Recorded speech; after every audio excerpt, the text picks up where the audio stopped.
Здравствуйте все, дорогой мой YouTube. 5 животных, которые будто живут после смерти. Я знаю, какие это животные. Это какие-нибудь членистоногие, у которых живет половина тела, а половина не живет. И либо это те, кто еще не подписался на канал. Они как бы вроде бы знают, что есть классный контент, но мы еще не подписаны. А таких, кстати, сейчас 27%. 27%. Ткни на эту кнопочку. Закрась красную в синюю. Что он сказал? Все в синюю, в желтую, я не знаю, что-нибудь, куда-нибудь ткни. Нажми кнопку подписаться. И welcome to Club Buddy. Fuck you. Стартуем. Смотрите канал ТОП-5. Что если я скажу вам, что существуют животные, которые после своей смерти могут еще довольно долго жить? Как бы это парадоксально ни звучало. Более того, некоторые мертвые существа способны даже вас атаковать и... Запомни, сынок, даже если тебя сожрали, у тебя есть два выхода. Первый это как бы этот, а второй не скажу. Да, ты так сам знаешь. Кстати, не забывайте, ребят, тоже подписываться на канал ТОП-5. Я вот 1000 лет к ним не заходил, меня в очередной раз отписало. Поэтому нужно подписаться, колокольчик и ссылочки, как всегда, оставлю внизу в описании. Поехали. И легко убить. Представляю вашему вниманию 5 животных, которые сохраняют активность после смерти. Поехали. Начнем со змей. Некоторые виды из них легко могут прикончить вас после того, как вы оторвали им голову. Например, посмотрите это видео, где парень лопатой обезглавил гремучку, и она продолжала озираться по сторонам и поджидала, чтобы нанести удар. Даже в таком состоянии змея способна укусить и впрыснуть смертельную дозу яда спустя целый час после отсечения головы. Так что мы имеем настоящего зомби. Посмотрите на эти... Слушайте, я тут, кто живет там, где я, вот мне, знаешь, в Подмосковье, мне почему-то так спокойно, сразу хорошо стало. Нет вот этого, а то идешь в магазин, да, в десяточку, а там вот это вот из кустов. Страшно, очень страшно. Лайк забыл, каюсь. Не забыл. Эти кадры. Отрезанная голова змеи кусает свое бывшее тело, которое тоже продолжает двигаться после смерти. Непонятно, кто перед нами, то ли мазохист, то ли садист. Вроде тело свое, а вроде уже и нет. В 2016 году в штате Теннесси отрубленная голова гремучки укусила пожарного, отдыхавшего со своей семьей на природе. Парень просто хотел выкинуть голову только что убитой им змеи и не ожидал, что она, будучи без тела, сможет его укусить и впрыснуть яд. После укуса пожарный почувствовал... Слушайте, а там же ведь они все ядовитые, да? Это же не как у нас ужик укусил и все, и точечка осталась. Там же прям страшно, там все эти вот с такими вот глазами. Там шутки плохи. Что его губы и горло отекают. Он сделал еще несколько шагов, потерял сознание, упал и ударился головой об камень. Спасателям понадобилось больше часа, чтобы добраться до пострадавшего, вынести его из леса, а затем доставить в больницу на вертолете. К счастью, парня хоть и с трудом, но смогли спасти. А вот шеф-повару Пенг Фану из южно-китайской провинции Кантон повезло куда... Интересно, а есть какие-нибудь такие вот, ну, знаешь, типа, как вот сказать, последствия укуса? Ну, то есть вот если вот у них там кусает змея, да, вот какая-нибудь ядовитая, прям все жестко.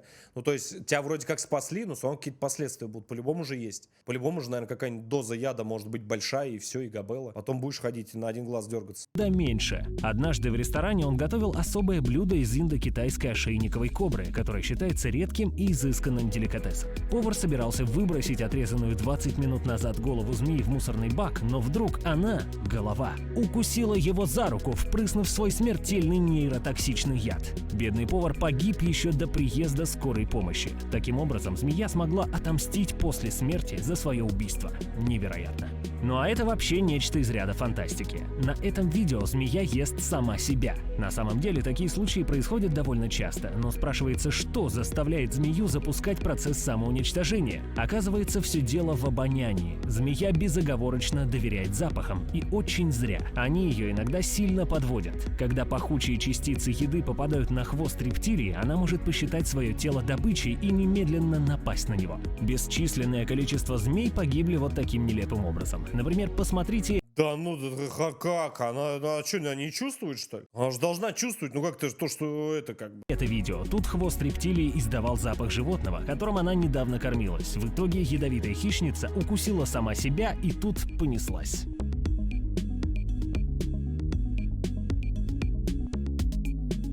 Жесть. Знаешь, на машине мимо едешь, такой увидишь, с ума сойдешь. Все. Но не будем отвлекаться от темы видео. Следующее животное, которое легко может вас убить после своей смерти, это осьминог. В Корее и Японии есть гурманы, которые... О, я видел их, короче, прикинь, сырыми едят вот эти вот, которые все подряд хавают. Их, короче, сырыми едят, и они, короче, понял, когда их проглатывают, у них эти щупальца посреди там горла где-то становятся, и, короче, там душат или еще что-то делают. Страшно, бля, очень страшно. Так что не хавайте осьминожков сырыми. любят поедать различных сырых моллюсков, среди которых осьминоги представляют наибольшую опасность, так как их лапки шевелятся после отрезания, что приводит к различным казусам. Блюдо готовится следующим образом. Осьминога приправляют кунжутным маслом и кунжутом, после чего разрезают на кусочки и подают на стол. Мускулы животного могут сокращаться в течение 3 часов после отрезания. Как известно, наша рука не может действовать сама по себе, так как наш мозг управляет ее движениями. Однако у осьминога движение щупалец контролируется самими щупальцами, то есть для этого им не нужен мозг. Это происходит Я потому, вот не понимаю, почему нельзя нормально приготовить и нормально захавать, и не рисковать своей жизнью? Да что ж такое-то, а? Что ж надо жрать-то все подряд, все, что увидят? что больше половины нейронов центральной нервной системы осьминога расположено в конечностях. Таким образом, одно съеденное щупальце этого моллюска может легко перекрыть доступ воздуха через горло. Именно из-за пожалуйста. этой нелепицы уже погибло несколько человек. Ну а некоторые особо отбитые гурманы предпочитают есть живого осьминога целиком. В этот момент вероятность погибнуть увеличивается в геометрической прогрессии. Очень часто такими забавами балуются неподготовленные туристы, которые вечно норовят попробовать все, что только можно, и иногда это приводит к очень печальным последствиям.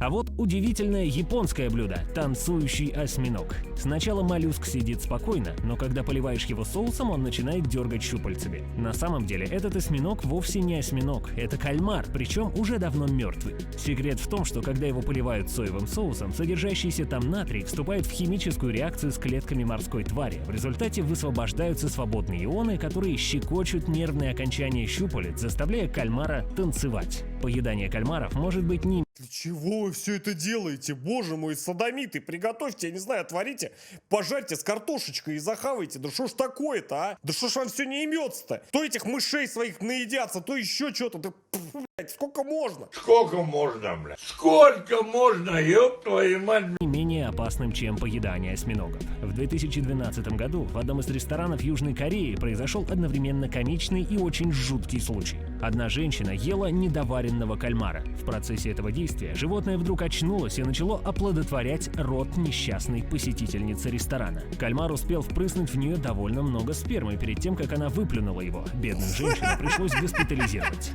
А это Напоследок думают, бля, все равно помирать, да, я хоть в рот ей насую как следует. Боже, не будь как она, будь как кальмар. Подпишись на канал, бля. Лучший слоган. Слоган канала Hardplay 2022 года просто. О.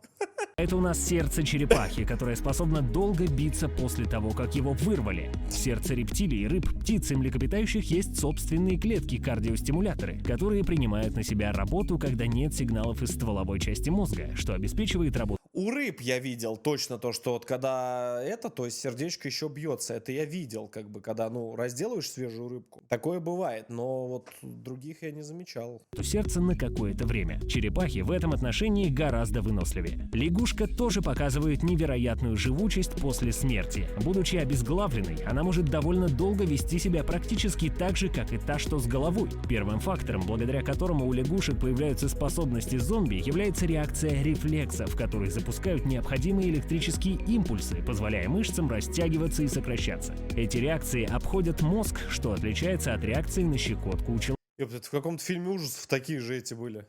То есть у людей без головы тело так шевелиться никогда не сможет, ведь наше поведение полностью зависит от мозга. Все же по сравнению с лягушкой мы довольно сложно устроены анатомически. Далее у нас идут живущие после смерти насекомые. Вот они, Стасики! Вот они, друзья!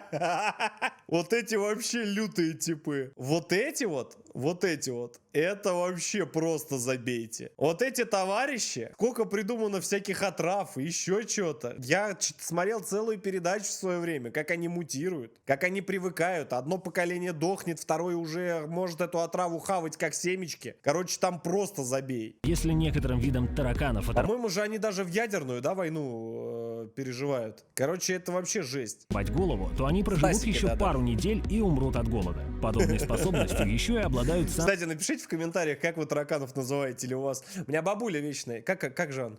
Таракани, прабабушка. Таракани побежали эту. Духовку включит, понял, пирог сделать.